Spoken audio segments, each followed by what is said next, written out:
নমস্কাৰ সপ্তম শ্ৰেণীৰ ছাত্ৰ ছাত্ৰীসকল আজি ইংৰাজী বিষয়ৰ আমি এটা নতুন পাঠ লৈ তোমালোকৰ ওচৰলৈ আহিছোঁ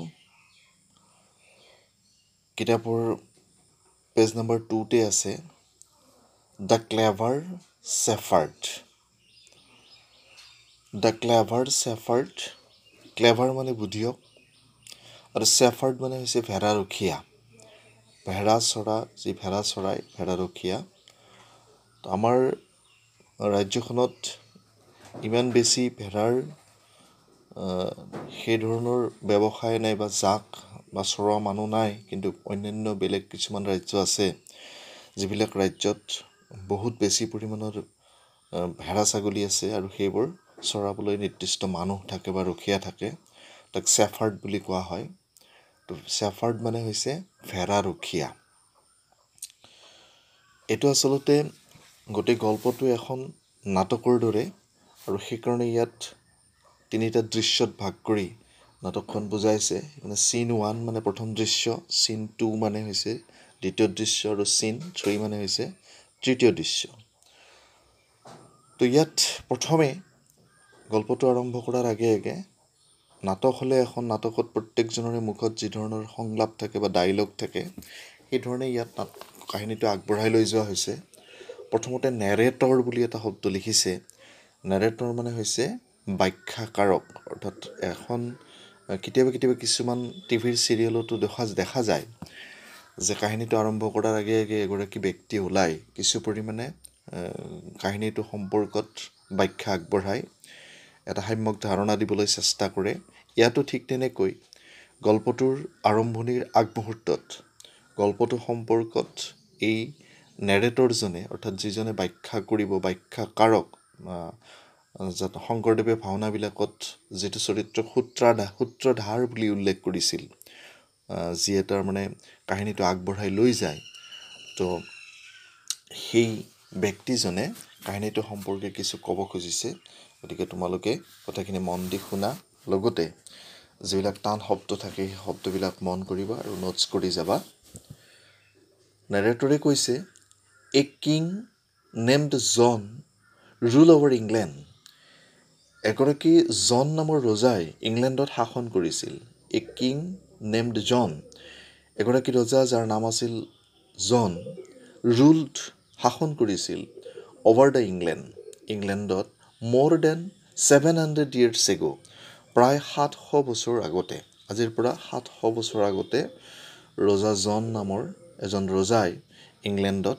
শাসন কৰিছিল he was not a very popular ruler তেওঁ অতি জনপ্ৰিয় ৰজা নাছিল he was not a very popular ruler তেওঁ এজন অতি জনপ্ৰিয় ৰজা নাছিল হি ডিছলাইকড এভৰিৱান তেওঁ সেই প্ৰতিজন ব্যক্তিকে বেয়া পাইছিল ডিছলাইক মানে বেয়া পোৱা হু ৱাজ ৱেলথি যিসকল সম্পদশালী আছিল অৰ্থাৎ ধনী ব্যক্তিসকলক তেওঁ বেয়া পাইছিল অৰ পাৱাৰফুল নাইবা যিসকল ক্ষমতাশালী ব্যক্তি আছিল সেই ব্যক্তিসকলক তেওঁ বেয়া পাইছিল he suspected the loyalty of such person suspect মানে সন্দেহ কৰা ইয়াত পাষ্ট টেন্স হৈছে হি ছাছপেক্টেড তেওঁ সন্দেহ কৰিছিল the loyalty of such person সেই ধৰণৰ ব্যক্তিসকলৰ ছাচ পাৰ্চন মানে সেই ধৰণৰ ছাচ পিপুল সেই ধৰণৰ লোকসকলৰ যিটো ৰাজভক্তি বা লয়েলিটি ৰজাৰ প্ৰতি যিটো তেওঁলোকৰ ভক্তিভাৱ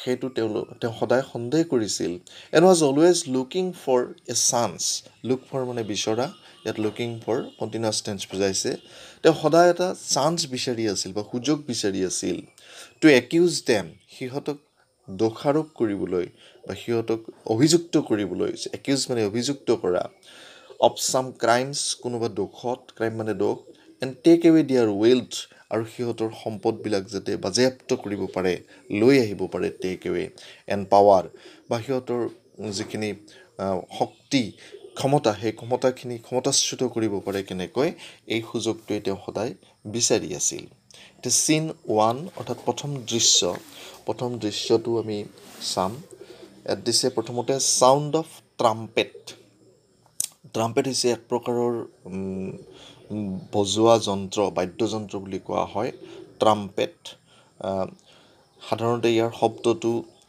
শিঙা বা ৰণশিঙা বুলিও কোৱা হয় ট্ৰাম্পেট। তোমালোকক ইয়াৰ ধাৰণা দিবলৈকে মই ফটো এখন দিছোঁ, ফটোখন চাবা।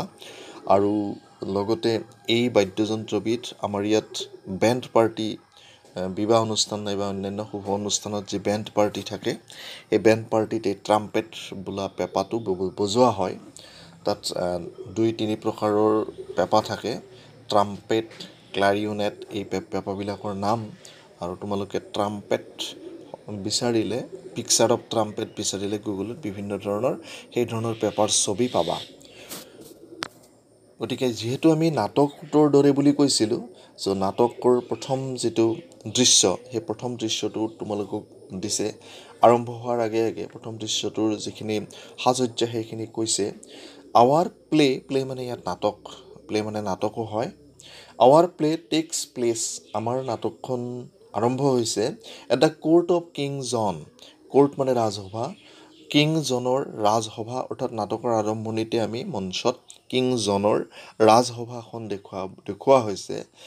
The king is on his throne, ৰজা সিংহাসনত বহি আছে। থ্ৰন মানে সিংহাসন, ৰজা বহা আসনখন অলপ বিশেষ ধৰণৰ হয়, যাক থ্ৰন বুলি কোৱা হয়, সিংহাসন বুলি কোৱা হয়। The king is on his throne, ৰজা তেতিয়া সিংহাসনত বহি আছে। এণ্ড অল এৰাউণ্ড হিম, আৰু তেওঁৰ চাৰিওফালে R members of his council, তেওঁৰ সভাসদ, কাউন্সিল মানে পৰিষদৰ সদস্যসকল বা মন্ত্ৰীসকল তাত বহি আছে। মন্ত্ৰীসকলৰ বিভিন্ন ধৰণৰ নামেৰে জনা যায়।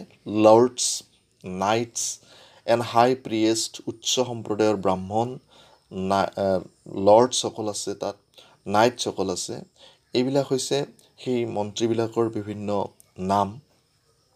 One of the priest is the abbot of Canterbury, তাৰ এগৰাকী ব্ৰাহ্মণ, তেওঁ চেণ্টাৰবুৰী নামৰ যিটো অঞ্চল আছে সেই অঞ্চলটোৰ অধিকাৰী। King John is displeased with the abbot, আৰু ৰজা জনে তেওঁৰ বেয়া পায়, তেওঁৰ লগত তেওঁৰ মতৰ অমিল আছে বা তেওঁক ডিছলাইক, বেয়া পায়। বিকজ কাৰণ পিপুল চে, মানুহে কয়, he is richer than the king, ৰজাতকৈ হেনো তেওঁ বেছি ধনী। দে চে, লগতে সিহঁতে আৰু কয়, হি হেজ মোৰ ছাৰ্ভেণ্টছ দেন দ্য কিং, আৰু ৰজাতকৈ তেওঁৰ চাকৰ বেছি আছে। চাকৰ মানে লগোৱা বা লিকচৌ, লগোৱাও বেছি আছে। এণ্ড স্পেণ্ড মোৰ মানি দেন দ্য কিং ডাজ, আৰু ৰজাতকৈ তেওঁ বেছি টকা খৰচ কৰে। স্পেণ্ড মানে খৰচ কৰা, স্পেণ্ড মোৰ মানি দেন দ্য কিং ডাজ, ৰজাতকৈ বেছি টকা খৰচ কৰে, আৰু সেইকাৰণে ৰজাজনে তেওঁক বেয়া পায়। He is very angry indeed with this proud priest, আৰু সেইকাৰণেই দৰাচলতে, ইনডিড মানে দৰাচলতে বা আচলতে, ৰজাজন তেওঁৰ ওপৰত খৰ্গহস্ত বা তেওঁৰ ওপৰত বিতুষ্ট। এতিয়া আহা, ৰাজসভাত কি ধৰণে কথাবিলাক আলোচনা হৈছে আমি সেই বিষয়ে আলোচনা কৰিম, চাম। কিং, ৰজাই কৈছে, ছাৰ এবট, যে মহাশয়, অধিকাৰী মহাশয়, আই হিয়াৰ, মই শুনিছোঁ, you keep a better house than I do, তোমাৰ হেনো মোতকৈ এটা ভাল ঘৰ আছে। I hear you keep a better house than I do, মোতকৈ তোমাৰ হেনো এটা ভাল ঘৰ আছে। Do you think you are great than the king, তুমি ভাবানে তুমি ৰজাতকৈ ডাঙৰ বুলি? ডু ইউ থিংক, তুমি ভাবানে? You are greater than the king, ৰজাতকৈ তুমি ডাঙৰ বুলি ভাবানে? তেতিয়া এবটজনে কৈছে, অধিকাৰীজনে কৈছে, ন' ইয়ৰ মেজেষ্টি, নহয় মহাশয়, আই ডণ্ট, মই সেইধৰণে নাভাবোঁ। I M A humble servant, মই এগৰাকী, হাম্বল মানে নম্ৰ, মই এগৰাকী নম্ৰ ছাৰ্ভেণ্ট বা লগোৱা অফ গড, অৰ্থাৎ ভগৱানৰ, মই এগৰাকী ভগৱানৰ ভৃত্য, ছাৰ্ভেণ্ট মানে ভৃত্য, মই এগৰাকী একান্ত বাধ্য ভৃত্য, ভগৱানৰ এগৰাকী একান্ত বাধ্য ভৃত্য। I M A humble servant of god. King, ৰজাই পুনৰ কৈছে, এ হাম্বল ছাৰ্ভেণ্ট অফ গড ইনডিড, যদি তুমি ভগৱানৰ এগৰাকী একান্ত বাধ্য ভৃত্যই হোৱা, ইউ কিপ এ 100 ছাৰ্ভেণ্টছ, তোমাৰ হেনো 100জনমান চাকৰ আছে বা 100জনমান লগোৱা আছে। ইজ ডেট হাম্বল, এইটো ভাল কথা হয় জানো? Do you need them all, এই আটাইবোৰ তোমাক লাগেনে? তোমাৰ প্ৰয়োজন আছেনে? নিড মানে দৰকাৰ বা প্ৰয়োজন, এই আটাইবোৰৰ তোমাৰ প্ৰয়োজন আছে জানো? এবত অধিকাৰীজনে তেতিয়া কৈছে আই নিড ছাম অফ দেম, হয় কিছু মোক তাৰে লাগে, and the rest of them are not, কিন্তু আনবোৰ নালাগে। নট ইন নিড, আনবোৰৰ প্ৰয়োজন নাই, অফ মাইন মোৰ। দে ৱান্ট ৱৰ্ক, সিহঁতে কাম বিচাৰিছে, and I gave them work, আৰু মই সিহঁতক কামৰ যোগান ধৰিছোঁ বা কাম দিছোঁ বা কাম কৰিবলৈ সুবিধা কৰি দিছোঁ। তেতিয়া কিং ৰজাই ক'লে that's very kind of you, তেনেহ'লে এইটো খুব দয়ালুৰ কথা, খুব তুমি দয়া কৰিছা সিহঁতক, but where do find the money to pay' them all, কিন্তু সিহঁতক দিবলৈ দৰমহা দিবলৈ তুমি টকা ক'ত পোৱা? ৱেৰ ডু ফাইণ্ড, তুমি ক'ত পোৱা দ্য মানি, সেই টকা, টু পে' দেম অল, সেই আটাইবোৰকে দৰমহা দিবলৈ টকা ক'ত পোৱা? Do you collect it from the people of Canterbury, তুমি চেণ্টাৰবুৰি অঞ্চলৰ মানুহৰ পৰাই সেইবোৰ সংগ্ৰহ নকৰা জানো? কালেক্ট মানে হৈছে সংগ্ৰহ কৰা, সেই অঞ্চলৰ মানুহৰ পৰাই এই টকাবোৰ সংগ্ৰহ নকৰা জানো?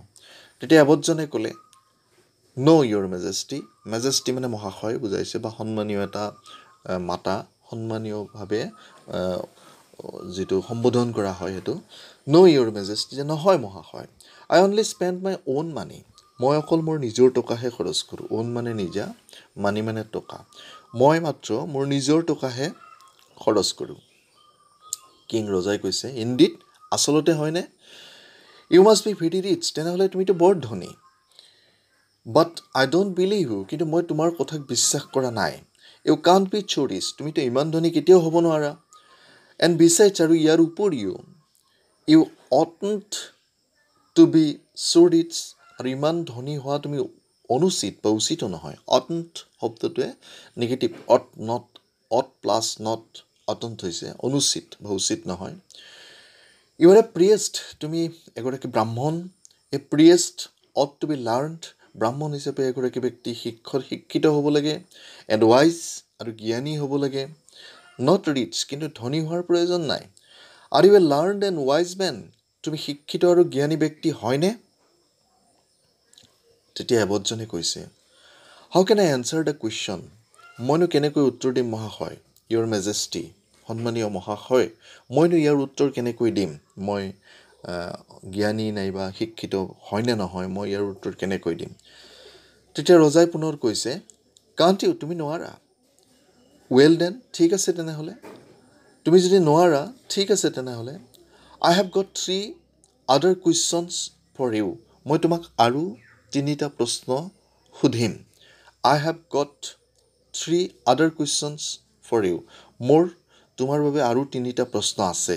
আই হেভ, মোৰ আছে, আই হেভ গট, আই যোগ হেভ, আই হেভ হৈছে শ্বৰ্ট ফৰ্মটোক আই হেভ বুলি কোৱা হৈছে। আই হেভ গট 3 আদাৰ কুৱেশ্যনছ ফৰ ইউ, তোমাৰ বাবে মোৰ অন্য 3টা প্ৰশ্ন আছে।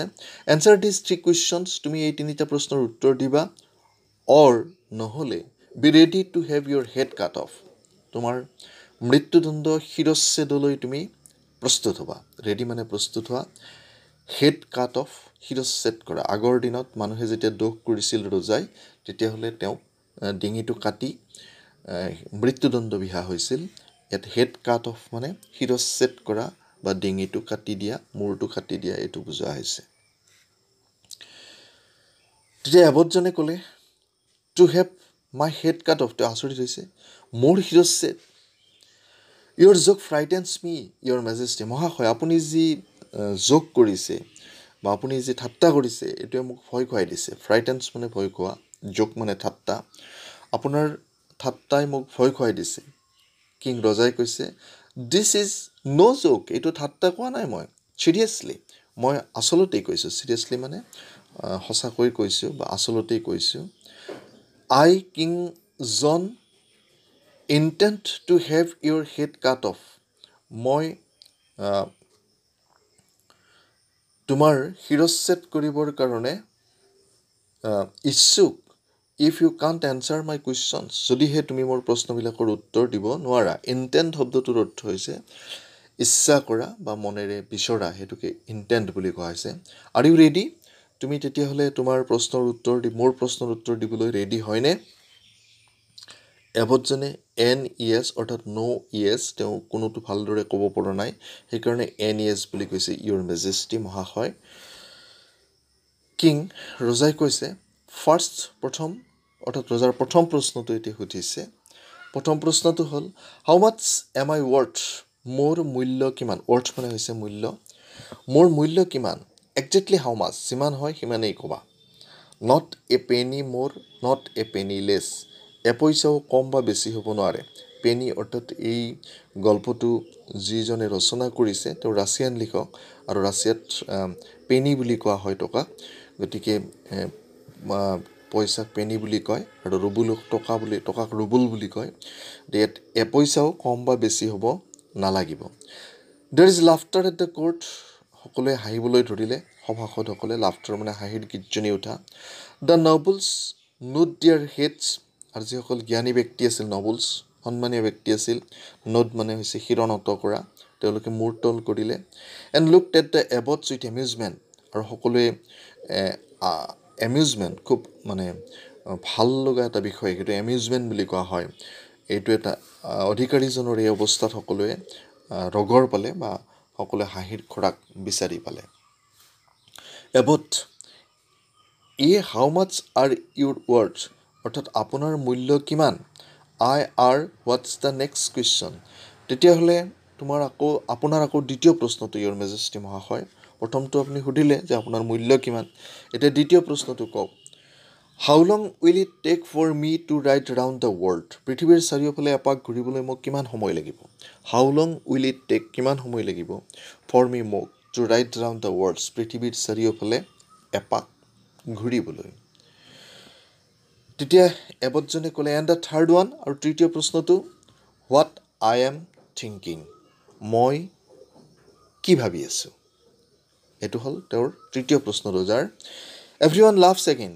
সকলোৱে পুনৰ হাঁহিবলৈ ধৰিলে দ্য এবট লুকছ পাজলড আৰু অধিকাৰীজনক বিমোৰত পৰা দেখা গ'ল পাজলড অসুবিধাত পৰা দেখা গ'ল এবটজনে ক'লে these are very difficult questions এই প্ৰশ্নকেইটা বৰ টান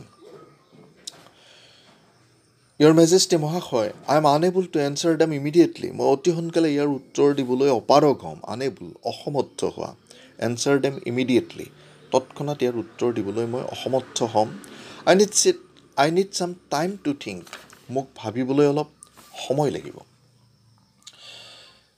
ৰজাই ক'লে অল ৰাইট ঠিক আছে আই গিভ ইউ 3 উইকছ মই আপোনাক 3 সপ্তাহ দিলোঁ তেতিয়া এবটজনে ক'লে থেংক ইউ ইয়ৰ মেজেষ্টি মহাশয় ধন্যবাদ জনালোঁ কিং ৰজাই ক'লে if you can't answer the questions যদি তুমি প্ৰশ্নবিলাকৰ উত্তৰ দিব নোৱাৰা at the end of 3 weeks 3 সপ্তাহৰ পিছত ইউ শ্বেল ডাই তোমাক মৃত্যুদণ্ড দিয়া হ'ব দ্য কাউন্সিল ইজ ডিছমিছড আজিলৈ সভা ইমানতেই ভংগ দিয়া হ'ল ডিছমিছড ট্ৰাম্পেট চাউণ্ড পুনৰ ট্ৰাম্পেটৰ শব্দ শুনা গ'ল দ্য কিং ৰাইজেছ ৰজা উঠিল এণ্ড লিভছ দ্য চেম্বাৰ্ছ আৰু তেওঁৰ কোঠা ত্যাগ কৰিলে চেম্বাৰ মানে কোঠা দ্য নবলছ এণ্ড দ্য আদাৰ যি মন্ত্ৰীসকল আছিল অন্যান্য সন্মানীয় ব্যক্তিসকল আছিল ব্ৰেক ইন টু গ্ৰুপছ দল হৈ সিহঁত আঁতৰি গ'ল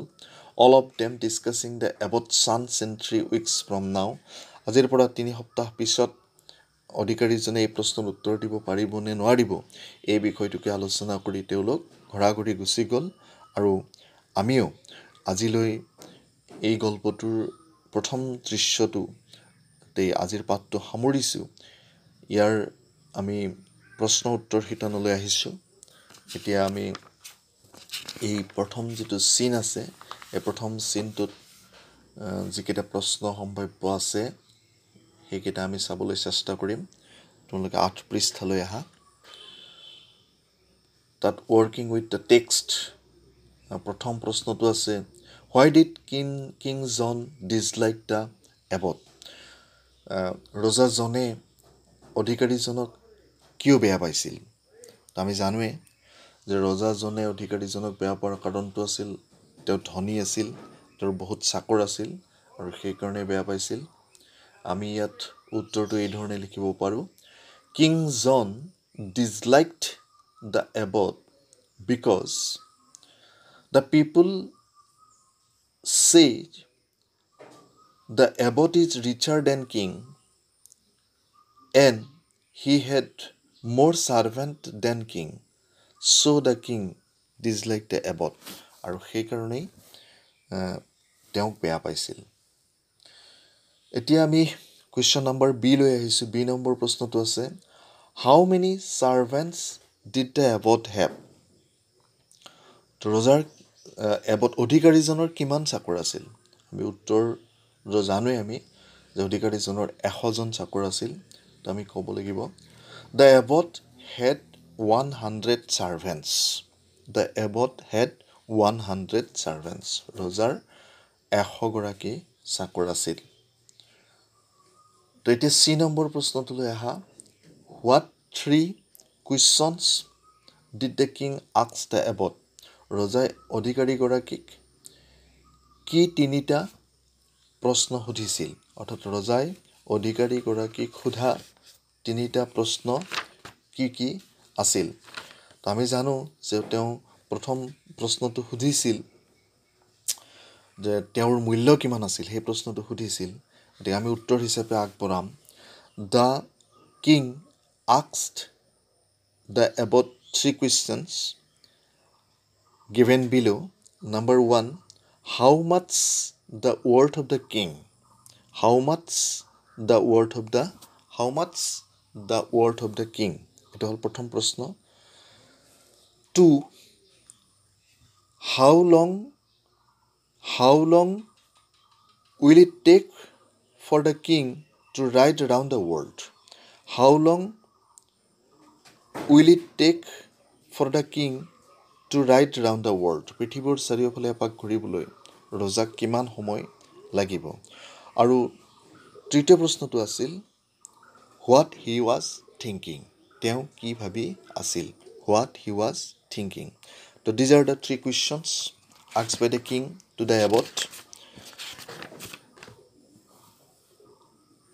আৰু বাকী যিকেইটা প্ৰশ্ন আছে সেইকেইটা আমি ইয়াৰ পিছত আলোচনা কৰিম। আজিলৈকে আমি বেছি আৰু দীঘলীয়া কৰিব খোজা নাই।